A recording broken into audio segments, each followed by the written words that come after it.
first of all, welcome to this NEP sensitization program 2020. सबसे पहला मैं आपको ये बता दूं कि why I'm in Manila before I talk to you about it. You must be wondering कि मैं टूरिस्ट के तौर पे आया हूँ या किस काम से आया हूँ. तो बेसिकली मैं यहाँ एक स्पेशल एशियन डेवलपमेंट बैंक का फंडेड प्रोजेक्ट है फॉर फिलीपींस. तो फिलीपींस गवर्नमेंट को एक लोन प्रोजेक्ट एडीबी द्वारा दिया गया है और focus is on technical and vocational education है. और जहाँ पर 17 टेस्टा ट्रेनिंग इंस्टीट्यूशंस को अपग्रेड किया जाएगा खासतौर से 4th इंडस्ट्रियल रिवोल्यूशन के लिए, और नए रीजनल ट्रेनिंग सेंटर्स बनाए जाएंगे like centre of excellence for upgrading the facilities on skilling और द न्यू इंडस्ट्रियल रिवोल्यूशन. तो इस प्रोजेक्ट का मैं एक टीम लीडर होने के नाते यहाँ आया हूँ और ये मेरा दूसरा हफ्ता है. I am here for till this Saturday. It is very useful आज जो हम डिस्कशन करेंगे, हम बीच में इस प्रोजेक्ट की भी मैं बात आपके साथ रखूंगा कि what other countries are doing और हम कैसे अपने एजेंडा को आगे देखें. ठीक है, तो आइए शुरुआत करते हैं आज के अपने डिस्कशन के साथ कि आज दूसरा दिन है. आप कैमरा ऑन रखिएगा थोड़ी देर. आज दूसरा दिन है नेशनल एजुकेशन पॉलिसी का और ये बहुत इम्पोर्टेंट पॉलिसी है मुझे लगता है हमारे भारत के लिए. ट्रांसफॉर्मेटिव चेंजेस की जब हम बात करते हैं एजुकेशन सिस्टम में, तो ये पॉलिसी बहुत इम्पोर्टेंट एक ट्रांसफॉर्मेटिव जर्नी हमारे लिए लेकर. मैं आग्रह करूंगा, आप में से कितने लोगों ने पॉलिसी को देखा है, कितने लोगों ने पढ़ा है या देखा है? How many of you have gone through the policy और seen the document? Yes, Rohini ji, could you highlight a couple of points? Can you highlight 1 or 2 points of the recommendations of National Policy 2020? Good morning, sir. Sir, like yesterday only, we attended the session. So, in addition to all the other minor points, हमें एक major recollection हुआ कि internationalization के ऊपर काफी बात करी गई है policy में. Internationalization of higher education, how we should modify our curriculum to enable foreign students also to come to our universities. बहुत अच्छा. और anything? नदीम सर कुछ कहना चाह रहे हैं? Yes, go ahead Nadeem. Nadeem, please go ahead.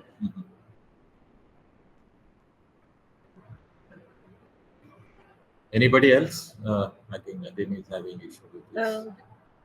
Sir, I think interdisciplinarity is one of the main objectives. बहुत अच्छा, बहुत अच्छा.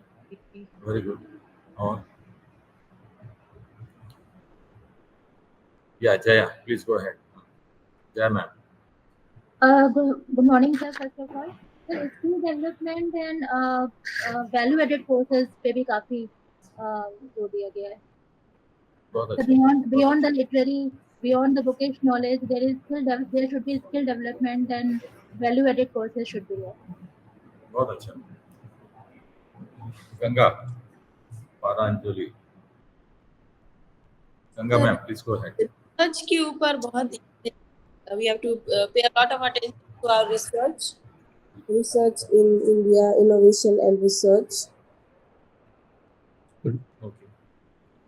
आपका नाम बहुत अच्छा है. Good morning. I'm Nadeem. हाँ, go ahead. Yeah. आप कैमरा ऑन कर सकते हैं Nadeem? I can see you. Yeah. Yes sir. Good morning. बोलिए. हाँ, मैं ये बोलना चाह रहा था सर कि जो न्यू एजुकेशन पॉलिसी में लोकल लैंग्वेज को जो महत्ता दी गई है, उससे क्रिएटिविटी पॉइंट और जो रिसर्च ओरिएंटेशन क्रिएटिविटी जो जनरेट होगी, वो एस्पेक्ट्स बहुत अच्छा है न्यू एजुकेशन पॉलिसी में, क्योंकि लैंग्वेज से बहुत सारी चीज़ें बहुत अंडरस्टैंडेबल हो जाएंगी. जो टेक्निकल टर्म को हम सिंप्लीफाई कर पाएँ, ये बहुत अच्छे तरीके से. जी सर, एक्सेलेंट. यही कहना. Sasikala ma'am ji. Good morning, sir. something related to extension work as well as a collaborative work within 2 institute or 2 universities. Okay ये एक बहुत इम्पोर्टेंट एरिया है, इसमें तो अलग से एक डिस्कशन होना चाहिए। हम लोग आपस में डिपार्टमेंट में बात नहीं करते, सही है कि नहीं? तो इंस्टीट्यूट टू इंस्टीट्यूट कोलैबोरेशन कैसे करेंगे, और खास तौर से इंडस्ट्री के साथ और भी एक थर्ड पार्टी जैसा हो जाएगा। I think there is a lot of discussion needed only on this also. Maybe some other time we'll discuss this point also. But I appreciate this is an area of concern. और कोई बोलना चाहेगा? Academic Bank of Credit, yes, this is very important suggestion. Somebody has written in the chat box. Absolutely true. और yes, competency based system के ऊपर हमको चलिए। Kushagri ma'am, ये सब लोग तो जानते हैं, आपको लगता है मुझे आगे बढ़ना चाहिए लेक्चर के लिए? सर पार्टिसिपेंट्स प्लीज आप रिस्पॉन्स करिए कि आपको स्किल डेवलपमेंट के बारे में कितना पता है और क्या चीजें हो रही हैं अभी इंडिया में, क्या सारी चीजें आपको मालूम है? तो आप कमेंट बॉक्स में लिखिए और बताइए कि आपको जानने की जरूरत है। ताकि मैं सेशन को आगे लेके चलूं, नहीं तो we can conclude the programme. Kamal institute madam, आपका नाम कुछ और होगा मेरे ख्याल से, आप डॉक्टर प्रीति श्रीवास्तव। हाँ बोलिए सर, ना। स्किल डेवलपमेंट में जो है वो कि आर्ट एंड क्राफ्ट को भी साथ में करा गया है। वोकेशनल एजुकेशन द बेस है, because the student must have some skills after completion any course. I think NEP का ये मेन है टारगेट। बहुत अच्छा, बहुत अच्छा। या आपला, yes. Sir, I think theoretically we have some idea, but as far as the implementations are concerned, there are several doubts that how will everything be actually delivered to students and how will things fall in place. That I think is definitely required. तो आपको लगता है मुझे बोलना है फिर आगे? Absolutely. चलिए, थैंक यू। सबसे पहले ये बताना चाहूँगा मैं आपको कि नेशनल एजुकेशन पॉलिसी का जो कोर कमेटी थी, they consulted me especially on skill development and vocational education. And we had 3 meetings, 2 online and 1 face-to-face. And I was asked to give my point of view कि क्या आपके observations है और क्या आपके recommendations है जो नेशनल एजुकेशन पॉलिसी में रिफ्लेक्ट होना चाहिए, स्पेशली और looking at the current status, the futuristic perspective को लेके हमें क्या करना चाहिए। तो I think it's a great honour that I was consulted by the core committee member on the NEP। तो चलिए इसी बात को लेते हुए हम लोग आज का जो चर्चा करने वाले हैं, आप कभी भी मुझे रोक सकते हैं क्वेश्चन आंसर के लिए, कोई प्रॉब्लम नहीं।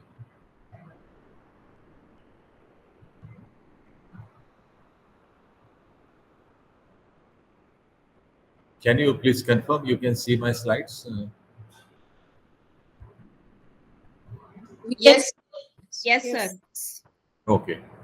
So for the next, almost hour or so, I'll be discussing on skill development, and also I'll be discussing on the vocationalization in higher education. इस विषय को आगे लेने के लिए मुझे लगता है कि सबसे पहले कुछ आज की परिस्थिति क्या है, वेयर आर वी टुडे, इस विषय पे अगर हम थोड़ा पहले बात करें तो उससे आपको पता चलेगा कि वाई, जैसे जया मैडम ने कहा, कि प्रीति मैडम ने भी कहा कि why skilling is so important. इस साल जब हमारा बजट पेश किया गया भारत सरकार द्वारा, उसके एक दिन पहले government of India has release the economic survey of India, and I hope you must have seen this document, और इसको जरूर पढ़िएगा इस डॉक्यूमेंट को। इस इकोनॉमिक सर्वे में बहुत सारी बातें कही गई, लेकिन हमारा टाइम बहुत कम है, इसलिए I am just highlighting couple of point. तो सबसे इम्पोर्टेंट पॉइंट इस डॉक्यूमेंट ने हाईलाइट किया है वो है कि because of consistent policy reforms by Government of India, it is helping us to bring notable transformation. Transformation किस किस एरिया में हो रहा है? सबसे पहला हो रहा है कि एक जो इकोसिस्टम है जॉब मार्केट का, उसको economic reforms are really helping to bring transformation in the ecosystem of the job market. दूसरा है टेक्नोलॉजिकल एडवांसमेंट. जैसे आईसीटी की जब हम बात करते हैं तो technological advancements are bringing a new dynamism in the labour market. जहाँ पर लोग काम कर रहे हैं, कामकाजी दुनिया में एक बहुत तेजी से बदलाव टेक्नोलॉजिकल एडवांसमेंट की वजह से दिखाई दे रहा है. गवर्नमेंट ऑफ इंडिया की जो पॉलिसी है स्किल इंडिया, तो ये जो एम्फोसिस है on skilling people, skilling youth, is really helping the people, especially the youth, in getting the employment as far as report is concerned.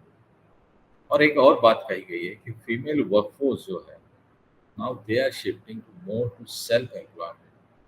तो एक नेशनल पिक्चर हम आपके सामने. थोड़ा if you go deeper into this report, आपको थोड़ा समय और कुछ स्टैटिस्टिक्स आपको देना चाहिए. हम सब जानते हैं कि भारत बहुत बड़ी आबादी वाला देश है, 1.42 बिलियन, और out of this 1.42 billion 56.5 crore people are actually in employment. Out of 1.42 billion only 56.5 crore are in the employment. और उन आंकड़ों में से अगर हम देखेंगे तो आप देखेंगे कि around 45% of the labor workforce is employed in the agriculture sector. आज हमारे देश को अब आज़ाद हो गए करीब 7 decades हो गए, right? And still you will feel that agriculture is one of the dominating sector to provide large people employment in India. इसके बाद जो major sector है वो है service sector. Third is construction sector. और लास्टली जो है वो है हमारा manufacturing sector.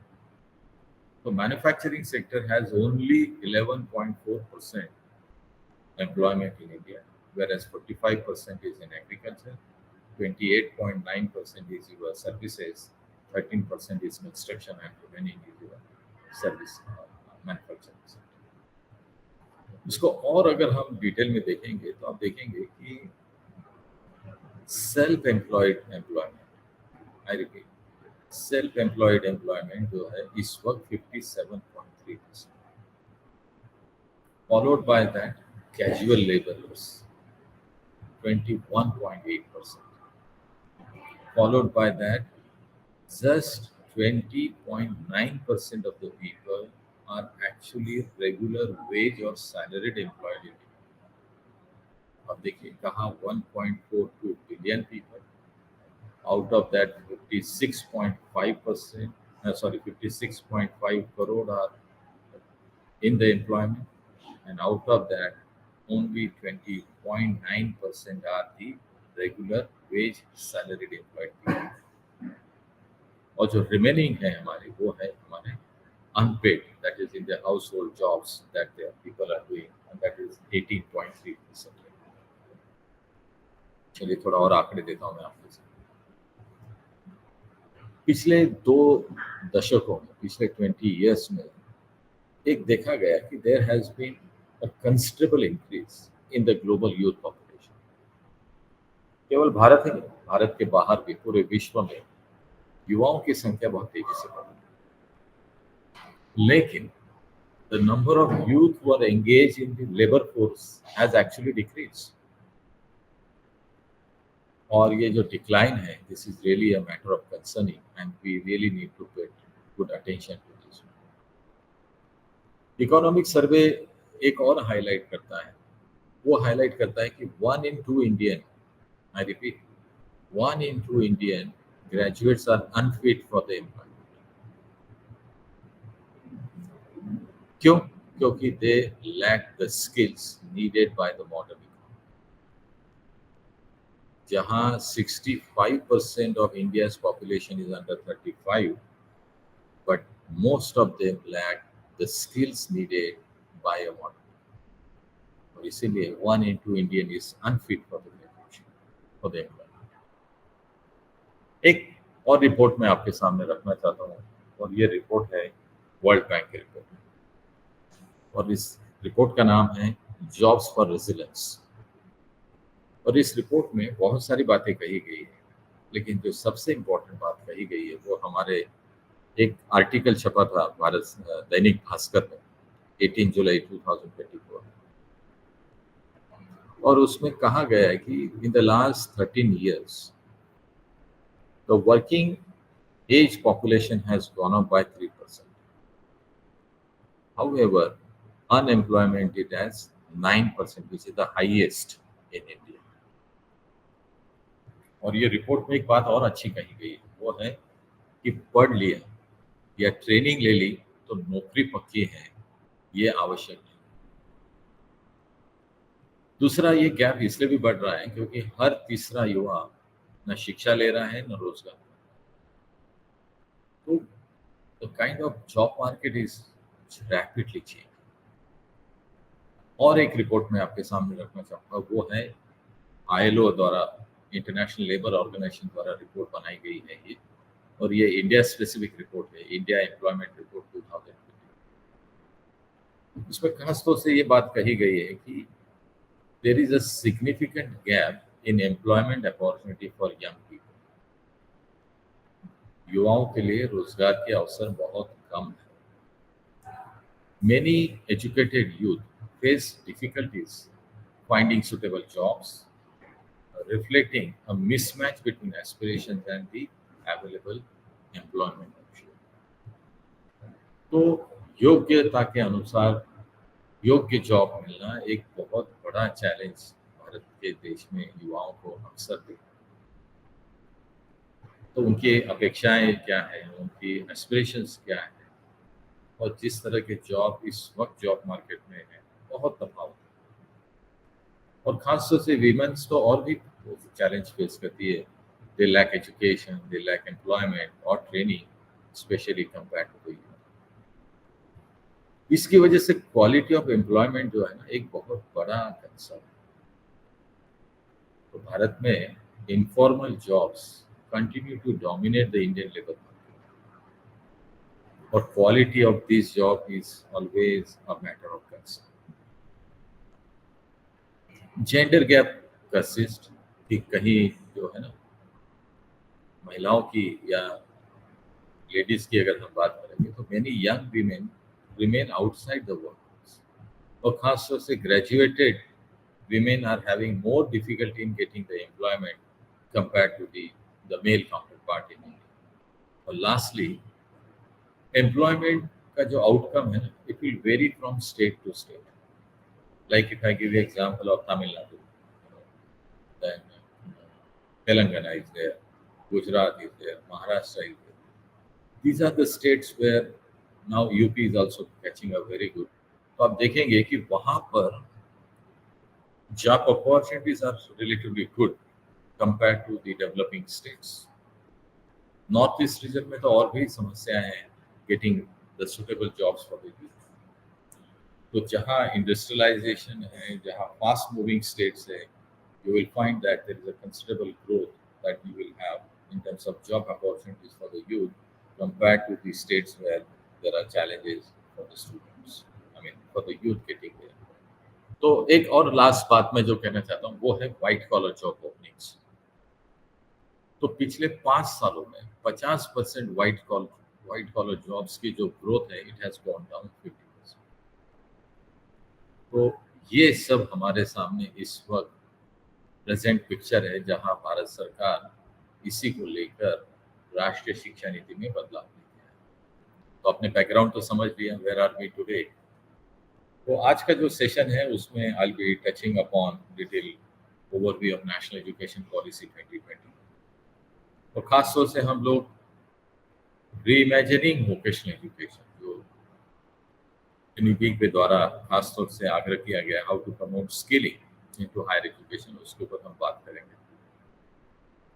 We will also discuss the roadmap for NEP 2020 the implementation, or finally some initiatives that I could lead at PSSC Avi Gopal, and then finally the way forward. चलिए शुरुआत करते हैं. Also, you have gone through the document. You must have seen the policy quotes that as per the 12th five-year plan, only 5%, it is estimated that only 5% of the Indian workforce in the age group of 19 to 24 has received formal vocational.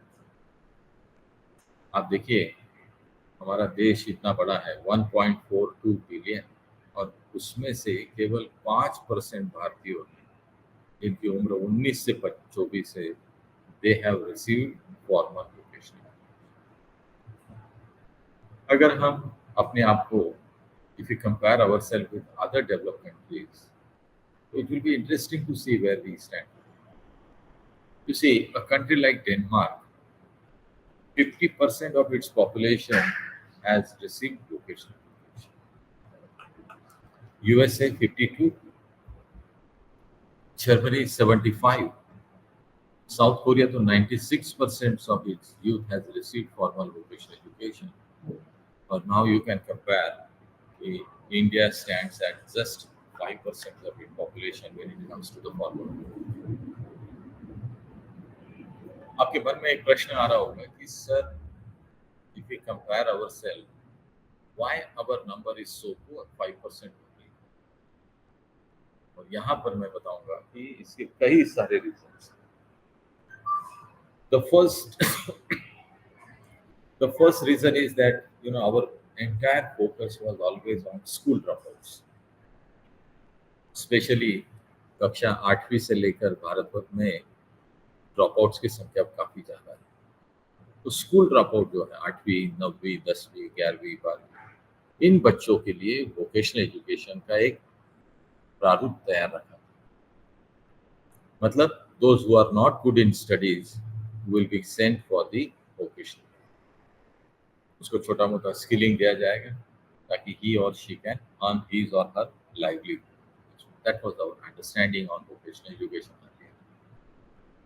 And suppose a bright student takes into vocational, लेकिन हमारी जो higher education system है, it is so rigid that student from higher education cannot go to vocational education, or likewise from vocational education the student cannot get into the higher education.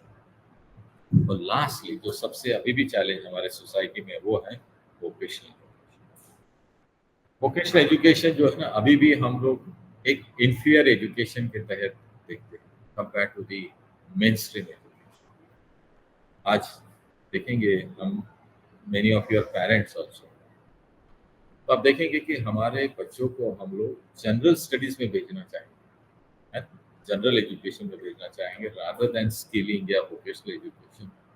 इसका नतीजा क्या है आपने देख लिया अभी आंकड़ों में कि 1 in 2 Indian is not fit for the employment in the job market. तो हम वो फिर भी करने को तैयार है, लेकिन उस विद्यार्थी को, युवाओं को राइट टाइप ऑफ ट्रेनिंग या राइट ऑफ स्किलिंग देने की हम तैयारी करें.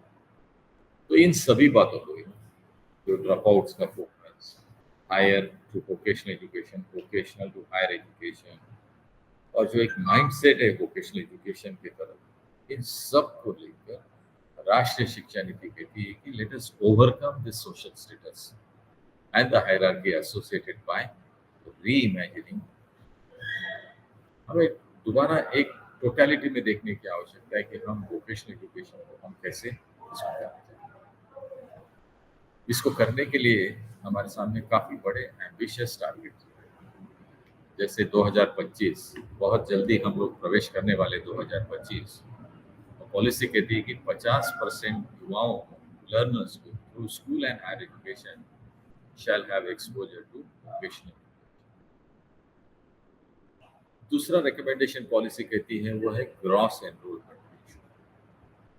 अभी तक क्या था, जो विद्यार्थी व्यावसायिक शिक्षा के कोर्सेज लेते हैं उनको ग्रॉस एनरोलमेंट में काउंट नहीं किया है, क्योंकि अब फोकस ही हमारा स्किलिंग के ऊपर है, focus he on vocational education है.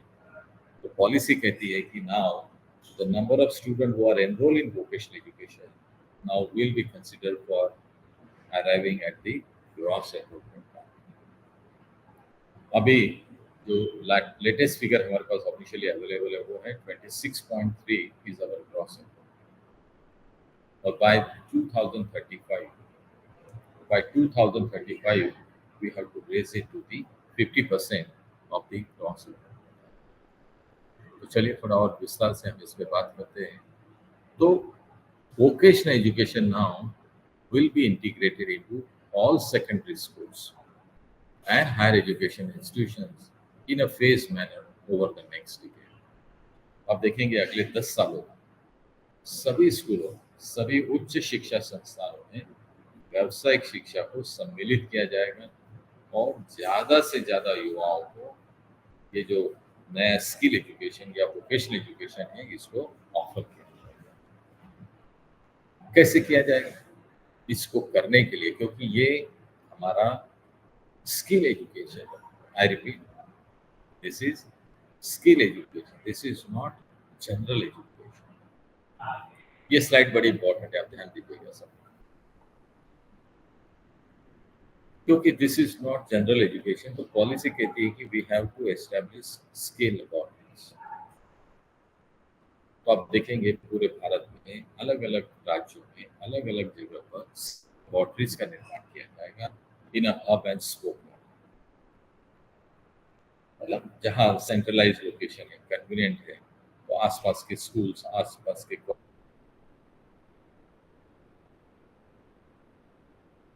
कॉलेजेस के teachers, they can come and visit this skill laboratories. और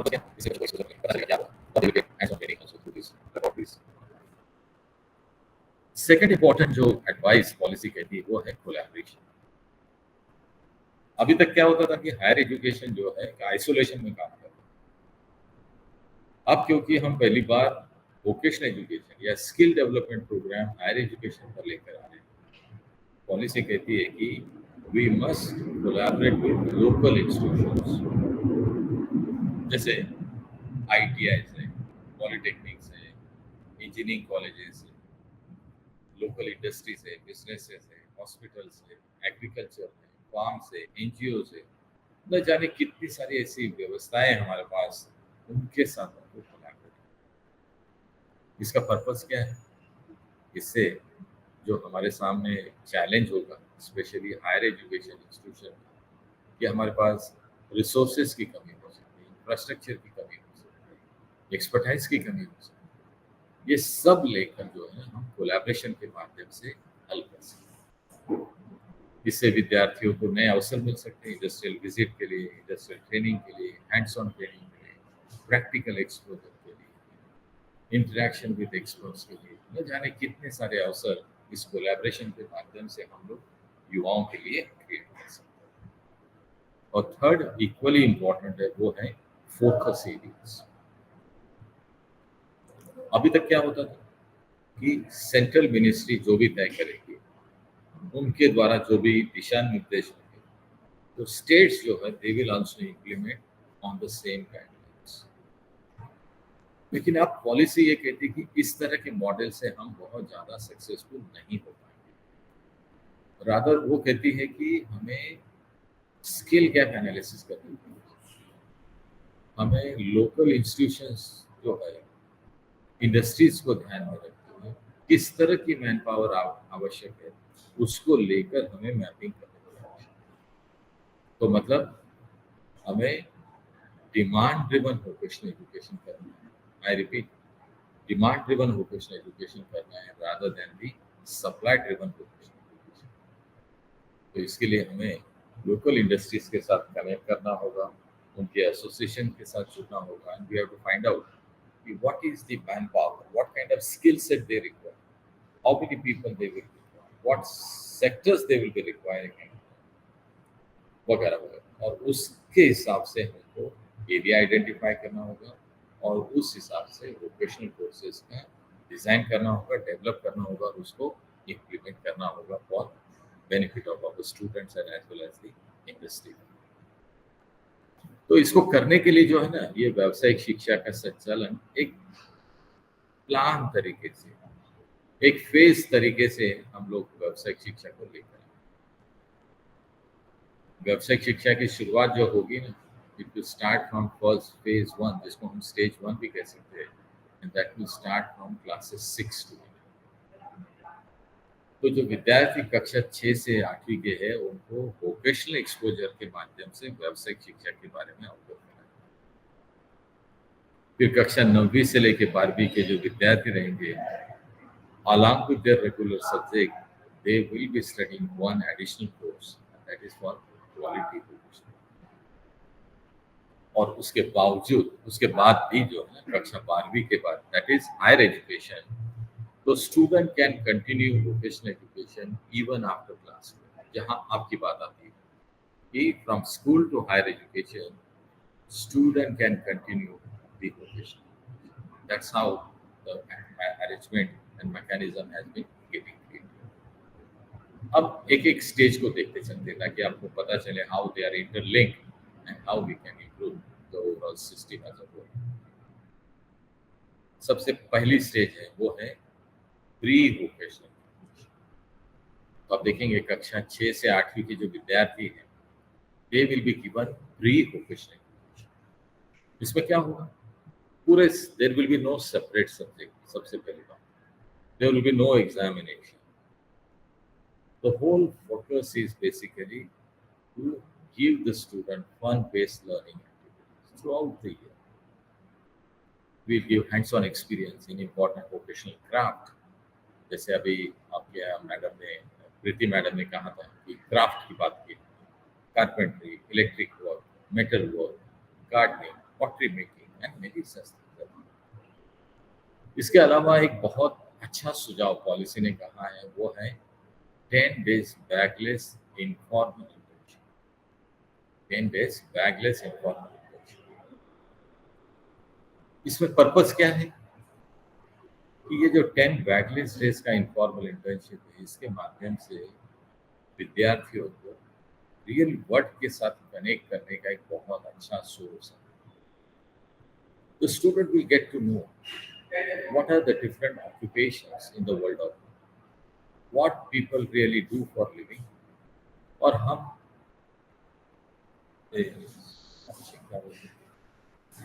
और ये अलग अलग वोकेशंस, अलग अलग प्रोफेशंस को ध्यान में रखते हुए किस तरह के स्किल्स की आवश्यकता है और हाउ ही और she can acquire the skills that are required to perform the specific occupations. तो मुझे ऐसा लगता है कि this will be a good game changer अगर हम बहुत अच्छे से इसको इम्प्लीमेंट करते हैं। आई स्ट्रांगली बिलीव कि this will be a game changer in India, specially when it comes to vocational education, when it comes to skill development system in India. इसके अलावा कई सारे एक्टिविटीज विद्यार्थियों को कराई जाए, जैसे उदाहरण के लिए visit to national monuments and museums, handicraft, bamboo making, work, craft, best out of west, educational games, sports, hygiene, cleanliness, environment, greening activities, music, cultural activities, values and peace education, activity related to ICT sector, celebration of national festival, interaction with local community, artisans। इसके अलावा schools can give project based activity also, जैसे animation है, graphics है, fashion designing है, kite making है, dramatic है, scrap book creation है। इसके अलावा we can also think about sector wise activities, जैसे ICT related, AI related, networking related, internet of things, robotics, coding, decoding and many such things can be possibly given to the students.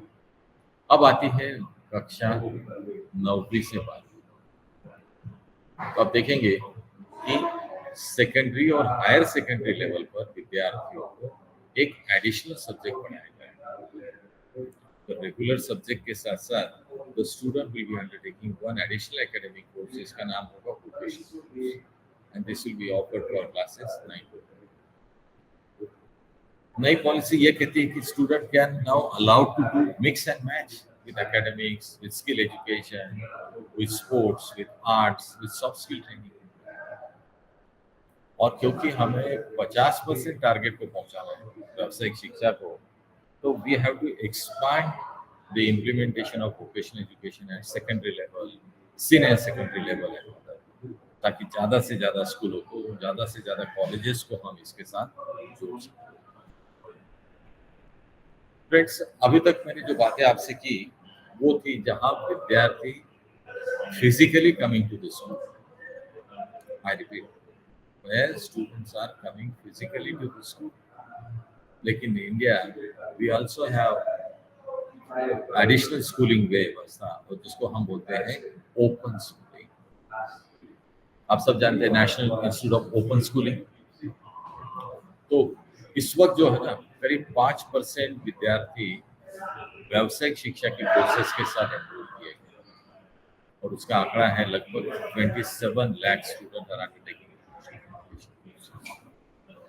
तो policy ये कहती है कि हमें व्यावसायिक शिक्षा को ओपन और डिस्टेंस के माध्यम से भी ओपन। तो now vocational courses will be offered through national institute of open schooling. उसको एक्सपांड किया जाएगा, उसको स्ट्रेंथन किया जाएगा, ताकि अलग अलग क्षेत्र, अलग अलग डाइवर्स रीजन्स के युवाओं को व्यावसायिक शिक्षा के साथ जोड़ा जाए। अब बात आती है हमारी आपकी, that is vocational education in higher education.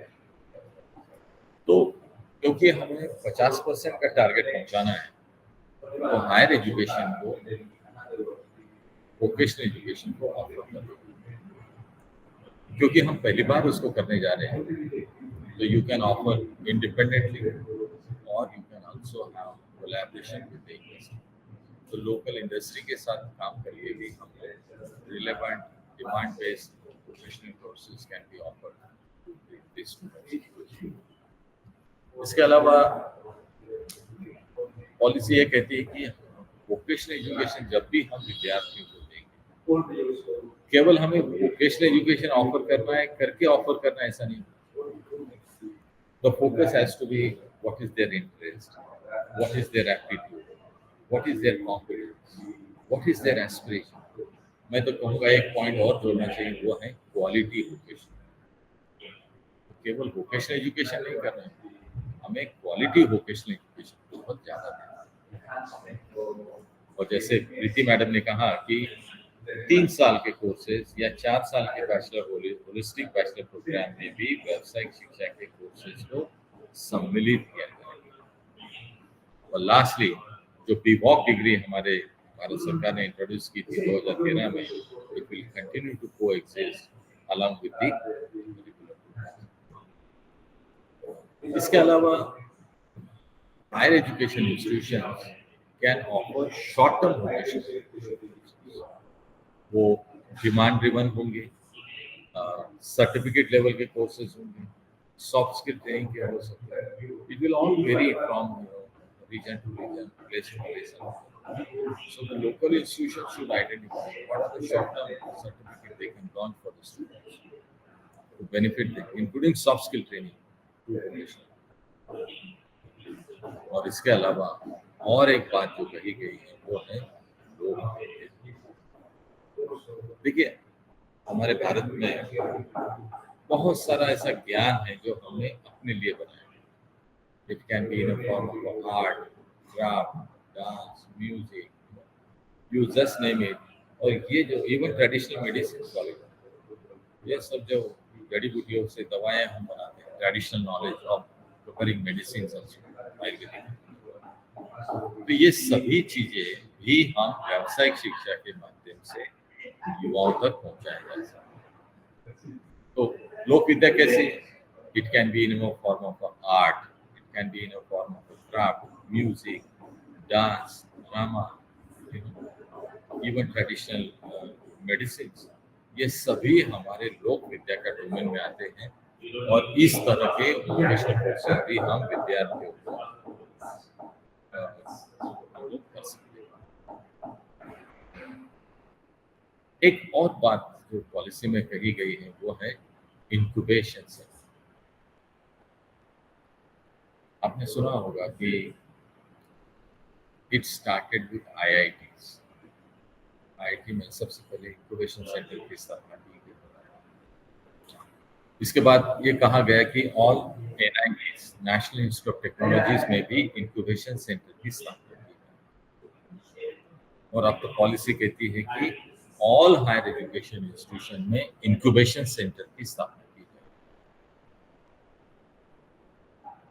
ये इंक्यूबेशन सेंटर क्या है, इंक्यूबेशन सेंटर का पर्पस क्या है, ये हम जानते हैं। इंक्यूबेशन सेंटर बेसिकली क्या करेगा, या सबसे पहली बात आप समझ लीजिए कि you can do it on your own, क्योंकि हम पहली बार इस तरह का प्रयास कर रहे हैं।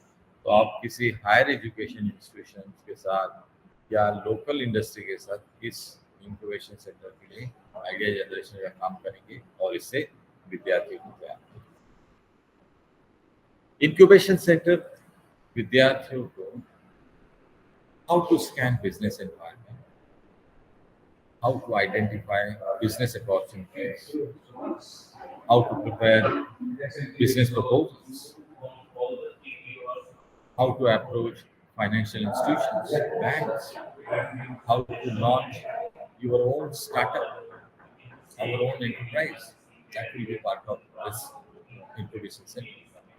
इसके अलावा technical guidance for our student, counselling, mentoring, एक तरीके से एक हैंड होल्डिंग मैकेनिज्म के तौर पे हमारा सेंटर जो है काम करेगा। तो मेरा रिक्वेस्ट रहेगा आपको कि आप किसी न किसी तरीके से इस इंक्यूबेशन सेंटर के साथ जरूर जुड़िएगा और इससे बहुत सारी नई आइडियाज, नई सारी टेक्नोलॉजीज, नई सारे प्रोसेस हम लोग आसानी से सीख सकते हैं फ्रॉम दिस। ये सब करने के लिए जो है हमें मैपिंग करनी होगी वोकेशनल कोर्सेज को अंडर नेशनल स्किल क्वालिफिकेशन, क्योंकि we have to reach to target of 50% students through vocational education. So we have to encourage more and more higher education institutions to offer vocational degree programs, skill-based courses for the diverse learners and students.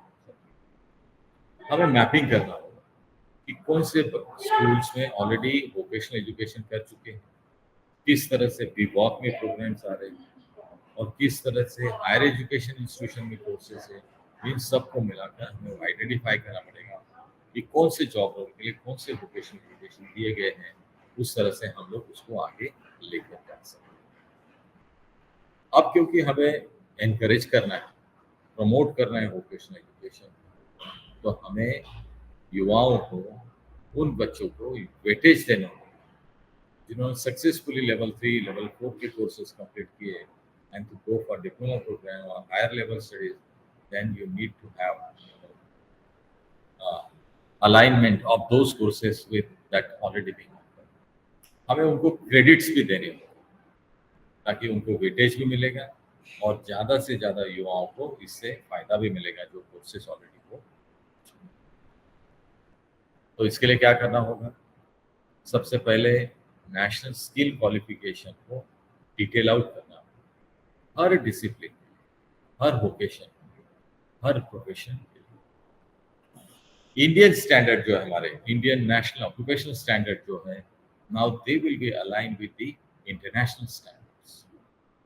तो इससे क्या होगा, हमारे युवाओं को केवल भारत में नहीं, बाहर के बाहर विकसित देशों में भी बहुत सारे अवसर इस ऑक्यूपेशनल स्टैंडर्ड्स को ILO के साथ करने से उपलब्ध। और lastly national credit which will be used as a basis for prior learning के ऊपर भी इसमें काम किया। चलिए आगे चलते थोड़ी। अब आता है कि ये तो पहली बार तो नहीं है कि जब हमने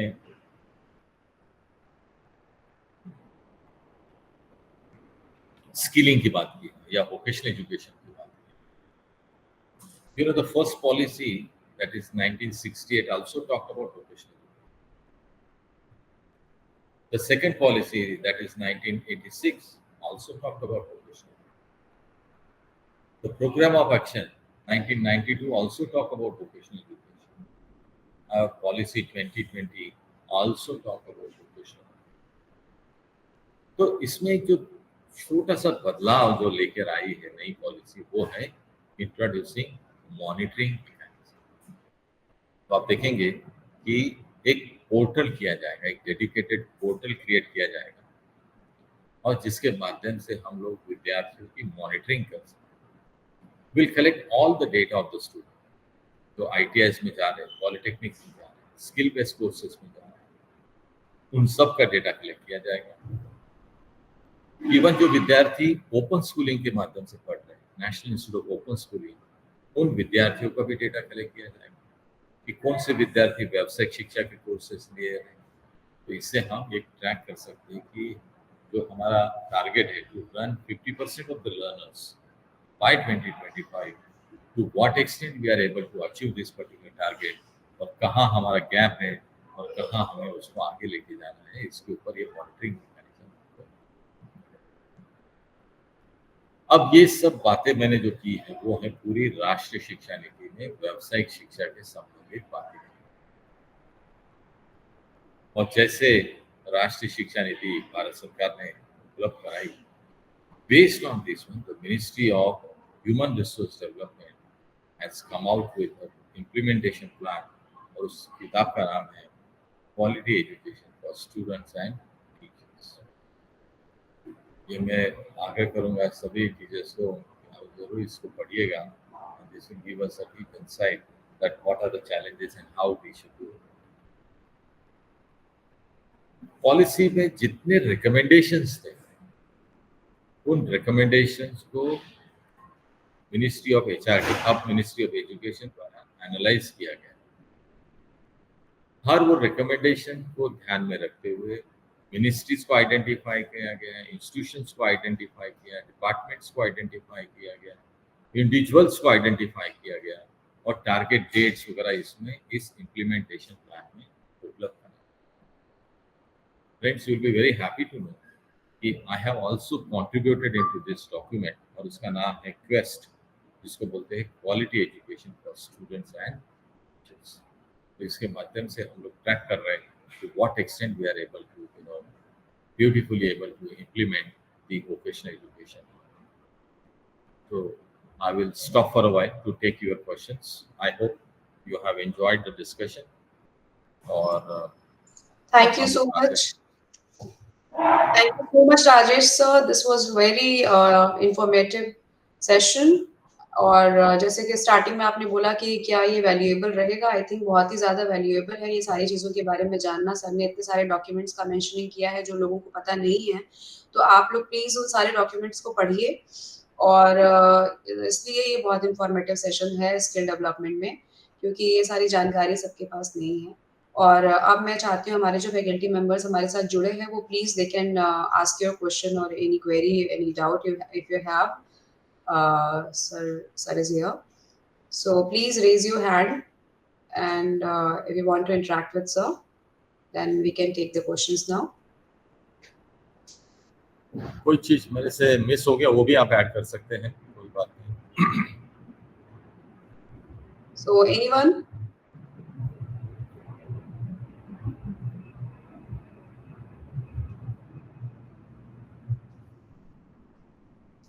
So I think there is one question in the chat box. What is the importance of value-added course in UG level? Yes, मैं जवाब देता हूँ, लेकिन मेरा सबसे आपसे पहला सवाल है, आप सभी से, आप कोई सवाल नहीं पूछ रहे हैं। हमने ये सब बातें सुन ली, व्यावसायिक शिक्षा, स्किल डेवलपमेंट की क्यों आवश्यकता है वगैरह। अब मान लीजिए हमारा ये प्रोग्राम कंप्लीट हो जाता है, एक हफ्ते के बाद जैसे this program will be over, और आपके प्रिंसिपल या डायरेक्टर जो भी है वो आपसे कहते हैं कि साहब आपने तो अब NEP समझ ली है ना। अब मुझे ये बताइए कि अगर हमें व्यावसायिक शिक्षा को हमारी इंस्टीट्यूशन में कार्यान्वित करना है, we have to introduce vocational education in our institution, हमें क्या करना चाहिए? What step I should take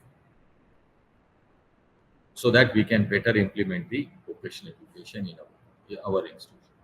क्या आपके सजेशन रहेंगे इसके बारे में बताइए।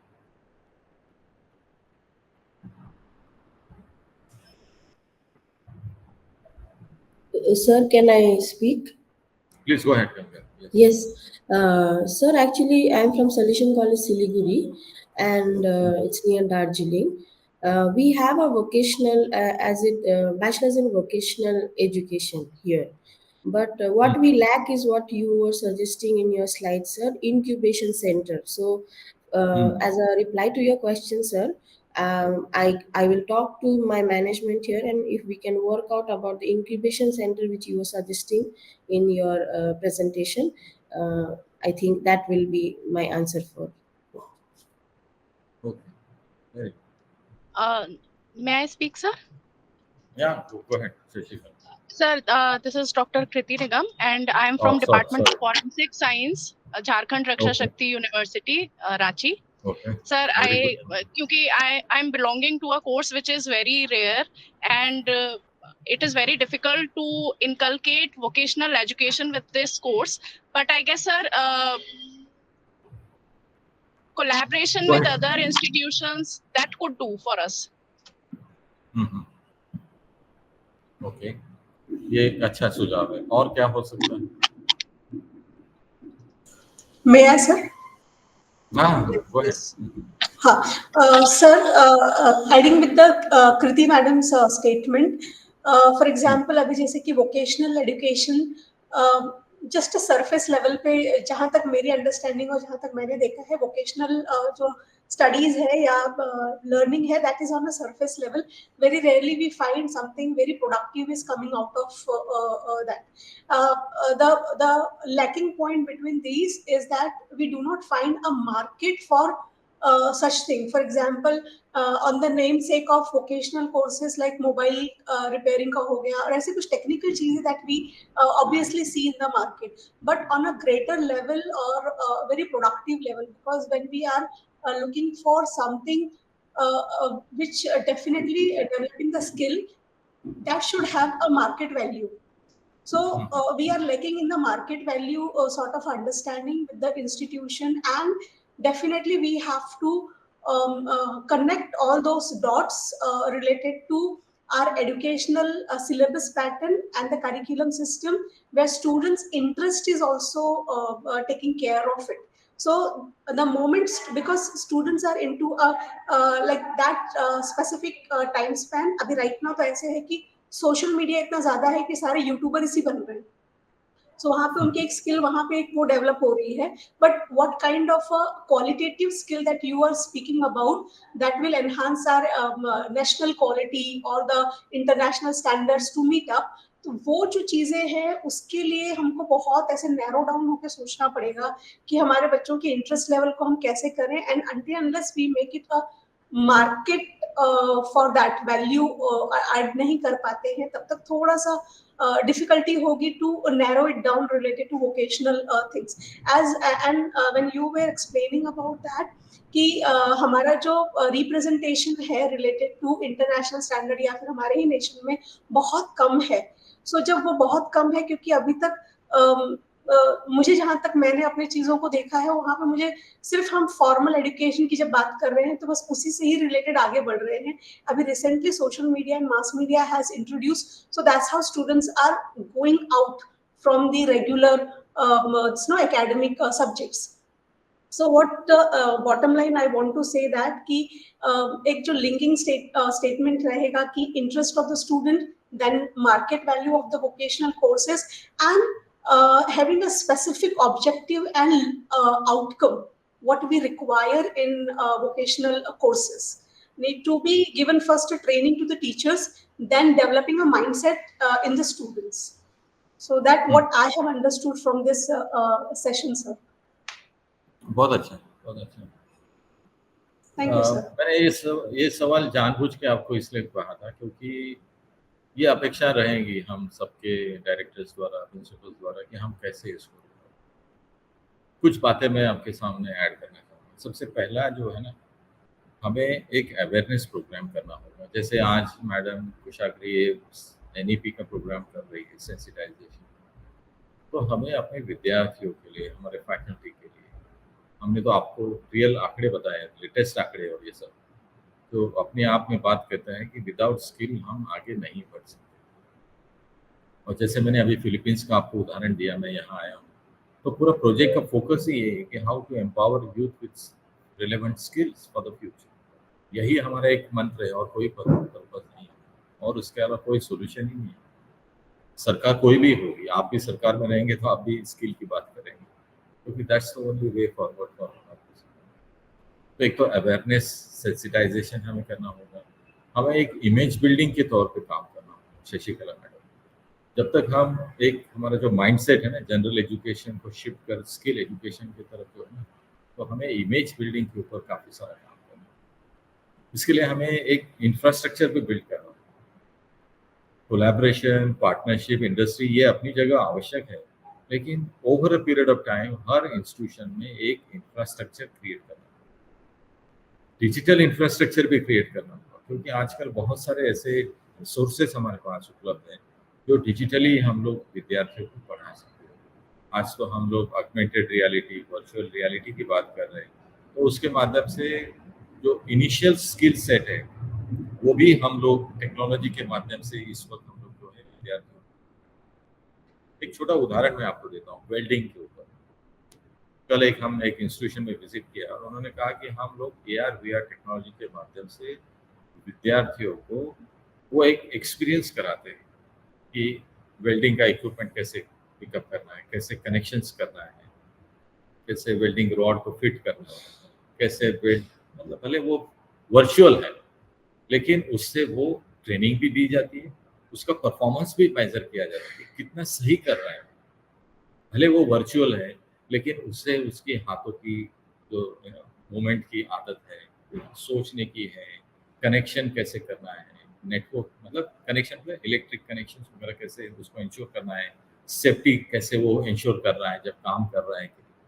ये जो इनिशियल स्किल सेट है ये हम लोग टेक्नोलॉजी के माध्यम से प्रमोट कर सकते हैं। तो हमारे यहाँ एक डिजिटल इंफ्रास्ट्रक्चर भी अगर साथ साथ हम लोग ग्रो करेंगे तो मुझे लगता है हम लोग काफ़ी हद तक काम कर सकते हैं। दूसरा, हमें ये काम करना होगा कि जो लोकल इंडस्ट्रीज है, लोकल एसोसिएशन है, उनसे बात करनी होगी, उनके साथ दोस्ती बढ़ानी होगी, पार्टनरशिप बढ़ानी होगी। उनसे ये पता लगाना पड़ेगा कि किस तरह की आपको जॉब रिक्वायरमेंट है अगले 3 साल में, किस तरह के स्किल्स की आवश्यकता है, किस तरह के कोर्सेज आप चाहते हैं कि हम लोग इंट्रोड्यूस करें। अगर हम इसको मैच करें ये दोनों चीज़ों को, तो मुझे लगता है जो हमारा डिमांड ड्रिवन वोकेशनल एजुकेशन की जो हम बात कर रहे हैं, मुझे लगता है हम काफ़ी हद तक इसको कर सकते हैं, है ना। और teacher training, definitely I agree with you, क्योंकि जितने भी हमारे टीचर्स हैं उनको समय समय पर हमको ट्रेनिंग करना होगा, प्रोफेशनल डेवलपमेंट का काम करना होगा। जैसे आपने सुना होगा NEP में कहा है कि 50 hours of compulsory professional development for the teachers provision is made. तो ये इसीलिए है we can use this scaling, rescaling, upscaling of the teacher so that they can really take it forward. Jaya madam, you have a question. Yes sir, thank you sir. Sir, I think sir, without incubation center there is no fulfillment of skill development should be there. Sir, because suppose if any student have learned very well about any skill such as mushroom cultivation, take for example mushroom cultivation, as I am from botany department, so we have in Lucknow University as a mushroom cultivation as a skill development course in botany for botany students. So if suppose any students learn the completely about the mushroom cultivation, but it will be not fulfilled, the purpose will be not fulfilled unless the commercial, how it be commercialized. Whenever students know very well how I can commercialize my skill, then only the purpose will be fulfilled. Otherwise it will fully be agree.